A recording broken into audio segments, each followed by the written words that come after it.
To show it to anybody, I can, after I'm done here, I can make a copy on a thumb drive. Oh, that's cool. If that's any easier. Yeah, I'll do this right now, and then you can do the thumb drive too. Okay.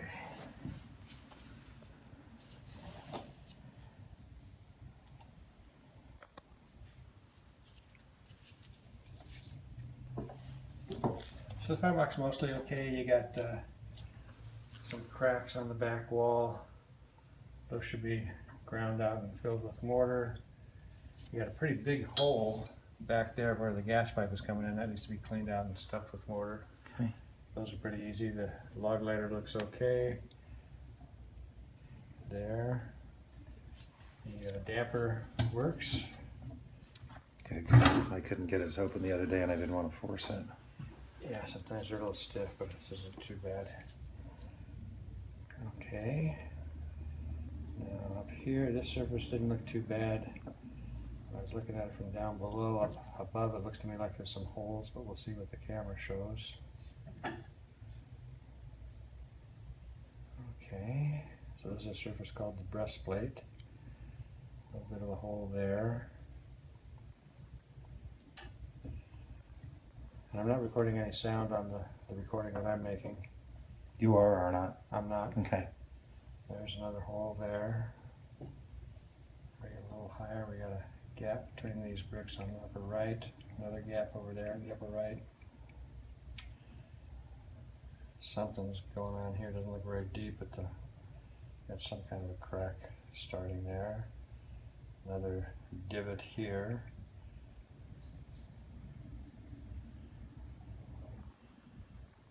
Couple holes there.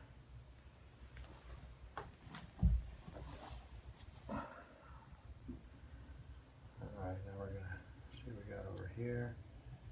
I got a hole here. Looks to me like we got a couple holes there. Can't tell how deep that separation is. It might just be a bit of an overhang there. I'm not sure. Sometimes the overhang is we got a pocket there, but it doesn't look like it's very deep. But,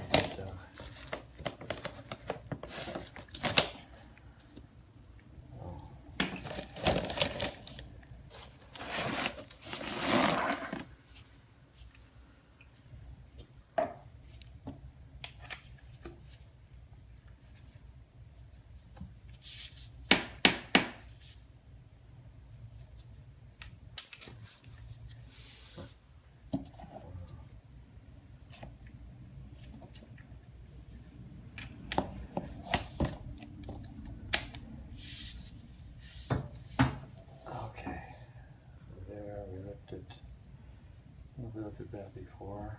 All right.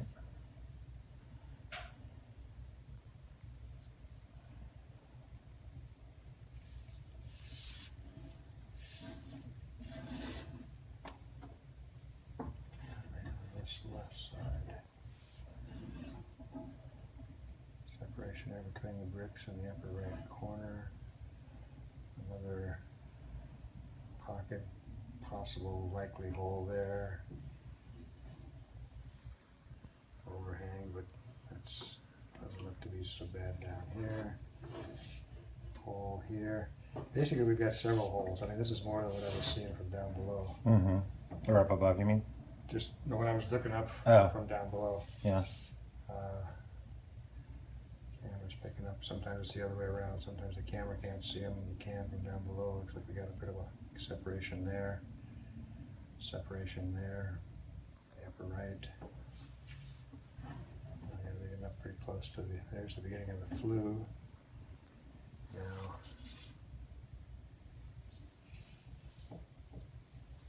got a little bit of a pocket here. Sometimes the corners are hard for the guys when they build these things to get them filled with mortar. I think we're okay basically because it looks like a little bit of a divot, but I don't see an actual hole there. Mm-hmm. Same thing with that corner.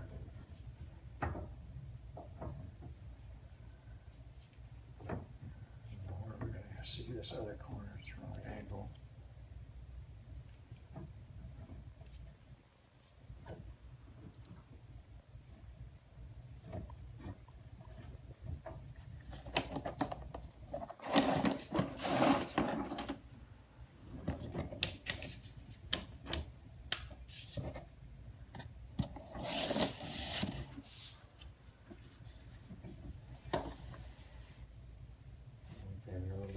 divot or hole there. Can't tell how deep it is. That corner looks okay.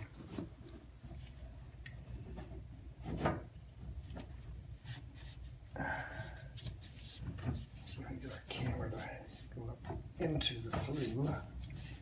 It's all about the, There you go.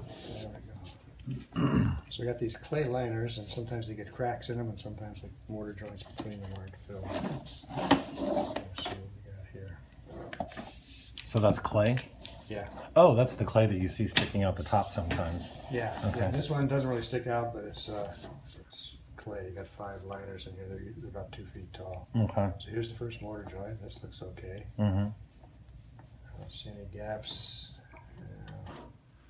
See there, we got a bit of a gap there. That thin, dark line. Right. The rest of it doesn't look bad.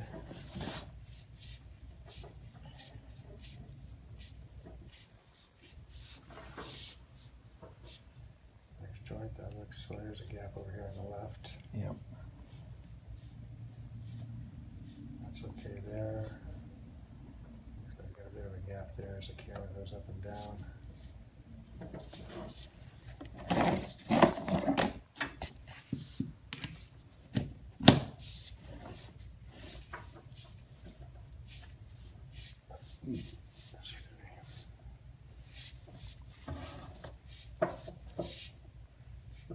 Okay, thin gap over here, thicker there, mortar, more mortar. Looks okay over here. Yeah, something's going on there in that area there, but I can't really see for sure. Here we got to make this that thick, that thin, and then thicker. So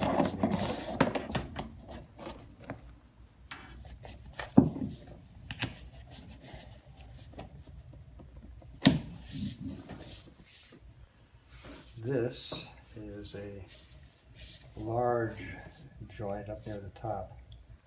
I just had a piece of liner left over, and they filled in the distance from here up to the top with bricks and mortar. And that, I've seen that before, but I've seen it worse where they just piled stuff in there. yeah, You know, they just dumped it and put cement over it.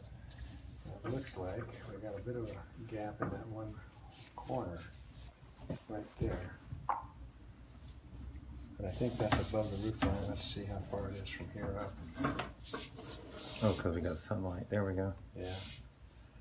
So I think that was just a little bit above the roof line, so that was okay. Okay. You got this flat screen on top. Yeah, they're going to put a correct Okay, I'm going to recommend a regular cap. cap on it. Yeah. If they burn wood, they should have a regular cap. If they burn like gas logs only, this would be okay because you're not required to have a regular cap if you're burning gas. But even then, we usually recommend a regular cap that has a lid over it to keep rain out of the flue. Ground looked okay to me. The flashing, I'm going to say that it looks dicey to me because it looks like you got some cracks.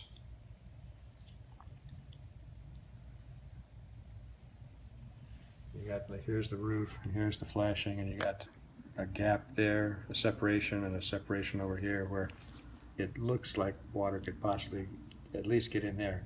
You don't know if it can get much below that, Right. but it's Yeah, the inspector called that out too. okay. Cool. I usually defer to a roofer because I'd rather the roofer be the last word on the flashing. So if it leaks, I don't get those calls in the middle of a dark and stormy night. Hey, Mike. You said everything was fine, and well, it ain't fine. Anyway, so it's basically gaps in the flue liner joints, no cracks in the liners, and then lots of holes in the smoke chamber area. Big hole there that needs to be filled, grind and fill these cracks, and I think that's it. Okay, and as far as the ones that are farther up, a lot of times you hear from chimney experts that you need to do a complete new liner, okay. No, like if we had a like a 1915 house in Pasadena or Altadena or downtown LA or something where you don't have clay liners and you've only got one brick thick on your brick walls, and you've got gaps and holes in there, then we would for sure recommend a stainless steel liner inside the flue, and put some insulation between the stainless steel and the brick, and that brings it up to the current codes. Okay. But usually, short of that, there's other ways to fix it that are less expensive, that are good. They're not so invasive. You can get to it from top or bottom. Yeah, well, it's not so much. It's just that the stainless steel itself is pretty expensive, and it's kind of a specialized thing to do it right, and so it's quite a bit more expensive than like if we were putting a liner in here on a 1-story and doing the smoke chamber, it'd be about $4,500, $5,000. How much? $4,500 to $5,000. Okay. And this is probably going to be, I'm going to chew on it a little bit, but probably between $2,500 and $3,000. I mean, it's quite a bit less than putting a stainless Right, steel and that would be to make it safe and per wood code. wood burning safe. Wood burning safe or gas burning safe, either way. Okay, is gas burning safe less of an issue with the condition it's in now? I don't know of any lesser code requirement when you're burning gas only. It's true that the peak temperatures of burning wood are about twice the peak temperatures of burning gas only, so there's less stress on the components because they don't get jacked up to the high temperature. But the main thing with chimneys is heat trying to go through the walls of the chimney to get close to the wood, and you might have comparable amounts of BTUs of heat from a gas fire or a wood fire. It's just that the temperatures are less, but it's still going to be trying to work its way through the walls of the chimney. Okay. And you can never tell, okay, we got a lot more heat with wood, or sometimes I've seen gas logs where Yeah, you can crank them up. you Yeah. can really crank them up. So I think that's why they don't have any differentiation on standards Okay. or codes. Yeah, I worked with Fire and Associates one time. He just does inspections but doesn't do repairs and such. Yeah. And it was in Glassdale Park, and he specifically said, you can use this fireplace to do gas logs, but he said, don't be burning wood in this thing. So that was, Yeah, I haven't, he made a differentiation, but I don't know if everyone does that. yeah, now, that's Dale Febb, right? Mm-hmm. I'm surprised he does that, because usually he's, When he was that brave. I mean, usually he's way on the side of the spectrum of, needs to be fixed, code says this. He must be softening in his old I age. think he also knew that the seller wasn't going to pay for a damn thing, so he's like, listen, guys, keep it low, and don't be burning wood in there. So, and I hope I'm not putting words in his mouth, but that's what I remember that from. could be. I mean, sometimes I explain things to customers, and then later somebody will tell me what I said, and I'm, did I say it that way? I know. don't remember. Well, saying it since that I'm way. recording you, you've been very careful. So, kind of good job. Anyway, that's all I got on the recording here. Okay. If I can get